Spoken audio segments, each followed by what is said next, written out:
چنانچہ امام عاصم رحمۃ اللہ علیہ قرآن مجید کے بڑے مشہور قراء میں سے گزرے ہیں، ہم انہی کی روایت پہ پڑھتے ہیں، تو وہ مسجد نبوی میں قرآن مجید پڑھاتے تھے اور ان کے منہ سے بڑی خوشبو آتی تھی۔ جو بندہ بیٹھتا وہ محسوس کرتا کہ واقعی بہت خوشبو آتی ہے، اور عجیب کستوری کی خوشبو تھی۔ ایک شاگرد پیچھے پڑ گیا، حضرت آپ منہ میں کیا استعمال کرتے ہیں جو اتنی خوشبو آتی ہے؟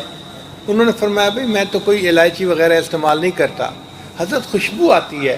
ان کا ہاں خوشبو آتی ہے مگر میں کوئی چیز یوز نہیں کرتا۔ حضرت بتائیں کیوں آتی ہے؟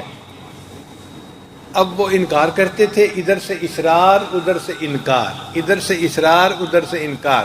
اب کچھ لوگ ہوتے ہیں لسوڑے کی طرح چمٹ جاتے ہیں، وہ بھی لگا رہا، پوچھتا رہا، بالآخر انہوں نے کہا کہ ہاں ایک رات مجھے خواب میں نبی علیہ السلام کی زیارت نصیب ہوئی، تو نبی علیہ السلام نے فرمایا عاصم تم میری مسجد میں قرآن پڑھاتے ہو، آؤ میں تمہارے لبوں کو بوسہ دوں۔